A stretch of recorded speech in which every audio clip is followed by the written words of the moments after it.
प्रिय भक्तों, आपका हमारे चैनल पर स्वागत है।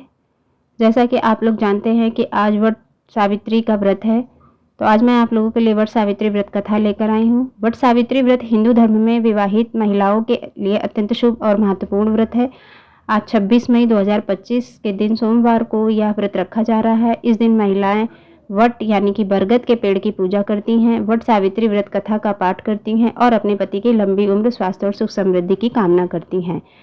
वट सावित्री व्रत कथा में सावित्री द्वारा अपने तप, भक्ति और दृढ़ संकल्प के माध्यम से यमराज से अपने पति सत्यवान के प्राण वापस पाने की कथा इस व्रत को विशेष महत्व प्रदान करती है।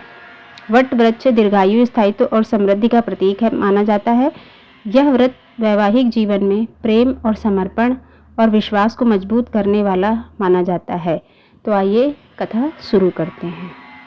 एक समय मध्य देश में अश्वपति नामक एक राजा थे।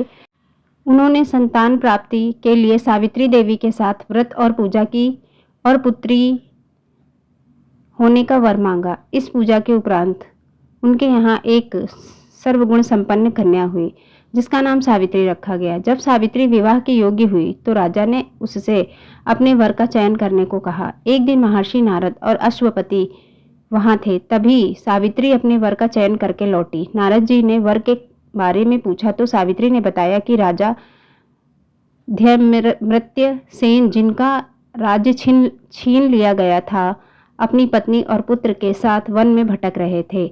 उनके पुत्र सत्यवान को मैंने अपने वर के रूप में चुना है। नारद जी ने ग्रहों की गणनाएं करके कहा कि राजा, आपकी पुत्री ने एक योग्य वर का चयन किया है। सत्यवान धर्मात्मा और गुणी है, लेकिन उसमें एक बड़ा दोष है, वह अल्पायु है और वह 1 वर्ष के बाद उसकी मृत्यु हो जाएगी। नारद जी की ऐसी भविष्यवाणी सुनकर उन्होंने अपनी कन्या से दूसरा वर चुनने के लिए कहा। इस पर सावित्री ने कहा कि आर्य कन्या एक बार अपने वर का चयन करती है और मैं सत्यवान का चयन कर चुकी हूँ और किसी और को अपने हृदय में स्थान नहीं दे सकती। सावित्री ने आगे कहा, पिताजी, अब मैं सत्यवान को अपना पति मान चुकी हूँ। सावित्री ने सत्यवान की मृत्यु का समय जान लिया। राजा ने सत्यवान के साथ सावित्री का विवाह कर दिया। वह वन में अपने सास ससुर की सेवा करते हुए रहने लगी। जब सावित्री 12 साल की हुई तो उसने नारद जी का वचन परेशान करने लगा। वह उपवास करने लगी और पितरों का पूजन किया। वह रोज की तरह सत्यवान के साथ लकड़ियां काटने वन में गई। सत्यवान जैसे ही लकड़ी काटने के लिए पेड़ पर गया, उसके सिर में दर्द होने लगा। वह नीचे उतर गया और सावित्री ने उसका सिर अपनी गोद में रख लिया। सावित्री का मन भय से कांप रहा था। तभी उसने यमराज को सामने आते देखा। यमराज सत्यवान की आत्मा को लेकर चल दिए और सावित्री भी उनके पीछे पीछे चल पड़ी। यमराज ने उसे वापस जाने के लिए कहा, लेकिन सावित्री ने कहा कि पत्नी की सार्थकता इसी में है कि वह पति की छाया की तरह सेवा करे। उसने कहा कि उनके पीछे जाना ही मेरा स्त्री धर्म है। सावित्री के धर्मयुक्त वचनों को सुनकर यमराज प्रसन्न हो गए। यमराज ने पीछे मुड़कर देखा और सावित्री से कहा, आगे मत बढ़ो, मैंने तुम्हें मुंह मांगा वर दे दिया है। यमराज ने कहा कि तुम अपने पति के प्राणों के अलावा कुछ भी वरदान मांग सकती हो। इस पर सावित्री ने कहा कि मुझे मेरे सास ससुर की आंखों की ज्योति दे दो।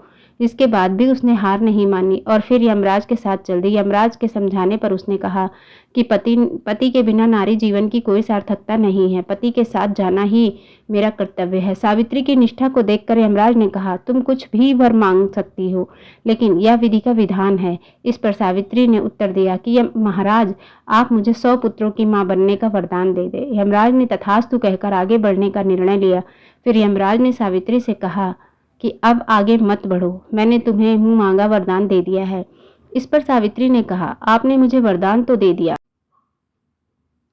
लेकिन आप मुझे बताएं कि बिना पति के मैं 100 संतानों की मां कैसे बनूंगी। मुझे मेरा पति वापस मिलना चाहिए। यमराज ने सावित्री की निष्ठा, पति भक्ति और शक्तिशाली वचनों के कारण सत्यवान के प्राण वापस कर दिए। इसके बाद सावित्री उसी वट वृक्ष के पास गई, उसकी परिक्रमा की और उसके पति के प्राण वापस आ गए। उसके सास ससुर की आंखें भी वापस आ गईं। यमराज के आशीर्वाद से सावित्री 100 पुत्रों की मां बनी। जैसे सावित्री ने यमराज से अपने पति के प्राणों की रक्षा की, वैसे सभी के पति के प्राणों की रक्षा हो और सभी का सुहाग अमर रहे। बोलो सत्यवान सावित्री की जय।